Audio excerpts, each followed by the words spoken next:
Everyone, आज के video में मैं एक ऐसे टॉपिक के बारे में डिस्कस करने वाली हूँ जिसका नाम सुनते ही बहुत सारे लोगों का ऐसा रिएक्शन होता है कि ना बाबा, ये बहुत ही कॉम्प्लिकेटेड टॉपिक है।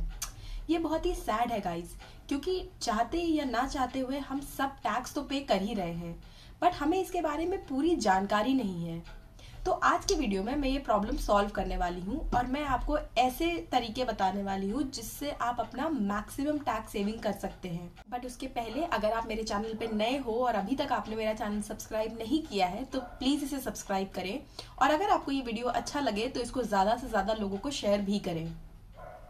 तो अब फेब आने वाला है, तो अगर अभी तक आपने अपनी इन्वेस्टमेंट्स और अपनी टैक्स सेविंग्स नहीं की हुई हैं तो आप अब कर सकते हैं और शायद ये वीडियो आपके लिए हेल्पफुल होगा।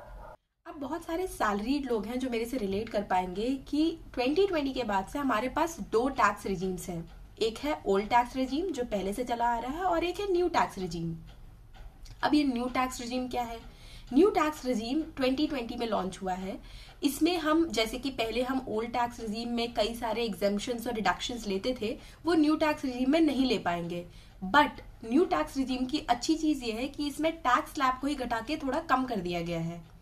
अब इसके क्या रूल्स एंड रेगुलेशंस है वो हम आगे समझेंगे। अब टैक्स सेविंग कैसे करें उसके पहले हमें ये जानना बहुत जरूरी है कि हमारे लिए कौन सी वाली टैक्स रिजीम ज्यादा अच्छी होगी, या फिर वो ओल्ड टैक्स रिजीम ही बेहतर थी हमारे लिए, या फिर न्यू टैक्स रिजीम कुछ नया लेके आई है हमारे लिए। अब लेट्स से आपकी इनकम 0 to 2.5 लाख के बीच में है, तो आपको ओल्ड टैक्स रिजीम और न्यू टैक्स रिजीम दोनों के हिसाब से 0 टैक्स पे करना होगा। अगर आपकी इनकम 2.5 लाख से 5 लाख के बीच में है तो दोनों टैक्स रिजीम के हिसाब से आपको 5% का इनकम टैक्स पे करना होगा। अब यहाँ से थोड़ा सा चेंज है।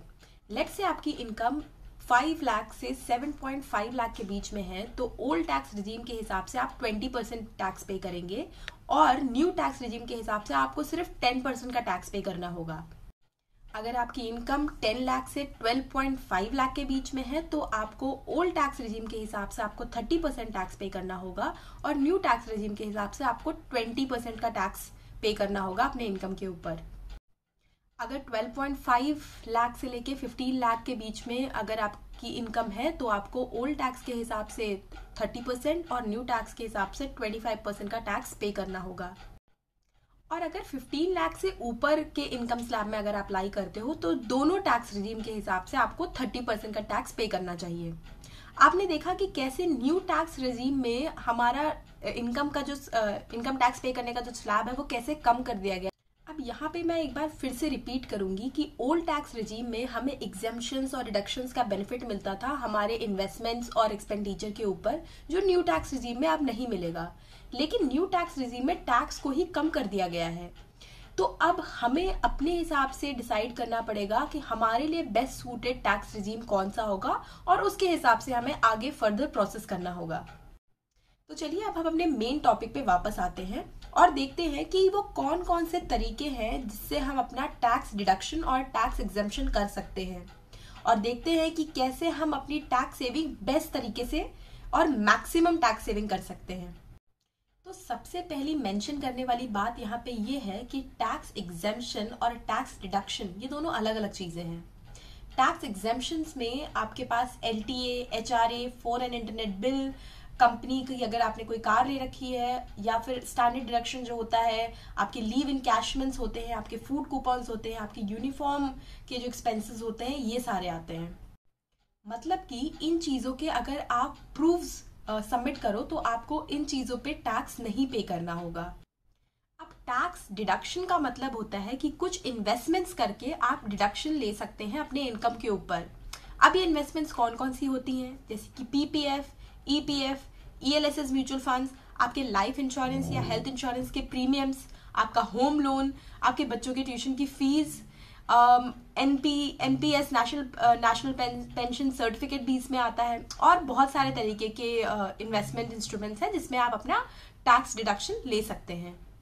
अब ध्यान देने वाली बात यहाँ पर यह है कि इन सारे इन्वेस्टमेंट्स में एक कैपिंग होती है कि आप मैक्सिमम कितना डिडक्शन ले सकते हैं। तो चलिए अब ये समझते हैं कि वो कौन कौन से सेक्शंस हैं जिसमें हम ये डिडक्शंस ले सकते हैं और उसकी कैपिंग कितनी है। इसमें सबसे टॉप पे आता है सेक्शन 80C। इसके बारे में आप सबने जरूर सुना होगा। इसकी मैक्सिमम कैपिंग होती है 1.5 लाख की। अब चाहे आप एक ही इंस्ट्रूमेंट में 1.5 लाख इन्वेस्ट कर दो या फिर आप मल्टीपल इन्वेस्टमेंट्स में 1.5 लाख पुट टुगेदर इन्वेस्ट करो, बट टोटल आपको जो डिडक्शन मिलेगा under section 80C will be only 1.5 lakh. अब 80C के लिए आप कौन कौन से इन्वेस्टमेंट्स ऑप्शन चूज कर सकते हैं या कौन कौन से इन्वेस्टमेंट ऑप्शन 80C में आपको रिडक्शन दिलवा सकते हैं। इसमें सबसे पहले आता है आपका पीएफ कंट्रीब्यूशन। तो जैसे कि आप सबको पता होगा कि पीएफ के 2 कंट्रीब्यूशन होते हैं, एक आपका कंट्रीब्यूशन और आपके एम्प्लॉयर का कंट्रीब्यूशन। तो जो आपका कंट्रीब्यूशन होगा उस पर आप रिडक्शन ले सकते हैं। सेकेंड होता है ELSS म्यूचुअल फंड, जिसके ऊपर अंदर अगर आपने इन्वेस्ट किया है तो आप उस पर रिडक्शन ले सकते हैं। थर्ड आता है आपका और आपके स्पाउस का लाइफ इंश्योरेंस प्रीमियम। दोनों के ही लाइफ इंश्योरेंस प्रीमियम आप अपने 80C के अंडर क्लेम कर सकते हैं। उसके बाद आता है योर किड्स ट्यूशन फीस। उसके बाद आता है 5 ईयर FD और नेशनल पेंशन सर्टिफिकेट। ये सारे ही 80C के रिडक्शन के लिए क्वालिफाई करते हैं। अब जैसे कि मैंने कहा कि आप इन सारे इंस्ट्रूमेंट्स में थोड़ा थोड़ा इन्वेस्ट कर सकते हैं ताकि टोटल 1.5 लाख हो जाए, या फिर किसी एक इंस्ट्रूमेंट में आप कंप्लीट 1.5 लाख इन्वेस्ट कर सकते हैं। वो आपकी चॉइस के ऊपर डिपेंड करता है। इसके बाद जो सेक्शन आता है वो है सेक्शन 80CCD 1B। इसमें आप ओवर एंड अबव 1.5 लाख के आप एक्स्ट्रा 50,000 तक का डिडक्शन ले सकते हो अगर आप NPS की जो गवर्नमेंट जो स्कीम है NPS, उसमें अगर आप इन्वेस्ट करते हो तो आप over and above 1.5 lakh extra 50,000 तक का डिडक्शन इसके थ्रू आप ले सकते हैं। मतलब कि 80C और 80CCD 1B मिलाकर हो गया टोटल 2 लाख रुपीस का डिडक्शन। अब इसके बाद आता है सेक्शन 80D। सेक्शन 80D के अंदर आप अपने मेडिकल इंश्योरेंस प्रीमियम्स के ऊपर डिडक्शन ले सकते हैं। यहाँ पे अगर आप अपने लिए, अपने स्पाउस के लिए और अपने बच्चों के लिए अगर आप मेडिकल इंश्योरेंस का प्रीमियम पे कर रहे हैं तो आपको 25,000 तक का डिडक्शन मिलता है। और अगर आप अपने पेरेंट्स का, स्पेसिफिकली अगर वो सीनियर सिटीजन है तो उनका भी अगर आप प्रीमियम पे कर रहे हैं तो आपको 25,000 प्लस 50,000 का डिडक्शन मिल सकता है, यानी टोटल 75,000 तक का डिडक्शन आप यहाँ पर ले सकते हैं। इसके बाद आता है सेक्शन 80E। ये काफी स्पेसिफिक है, आप याद करने के लिए याद कर सकते हो कि E फॉर एजुकेशन। तो अगर आप अपने हायर एजुकेशन के लिए अगर आपने कोई लोन लिया हुआ है तो जो उसका इंटरेस्ट कंपोनेंट होता है वो आपके लिए इस सेक्शन के अंडर फ्री ऑफ कॉस्ट हो जाता है।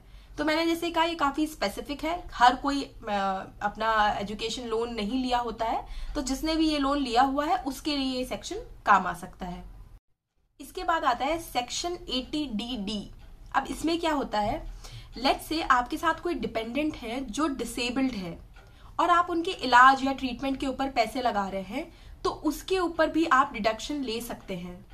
अगर 40% डिसेबल्ड डिपेंडेंट है तो आपको 75,000 तक, और अगर 80% डिसेबल्ड डिपेंडेंट है तो 1.25 लाख रुपीस तक का डिडक्शन आप ले सकते हो इस सेक्शन के अंदर।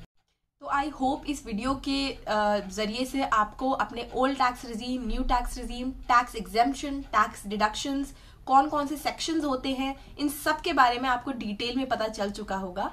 ये कुछ मेन सेक्शंस थे जिसके बारे में मैंने बात की है। आई होप अब ये सब्जेक्ट आपके लिए उतना कॉम्प्लिकेटेड नहीं होगा इस वीडियो को देखने के बाद।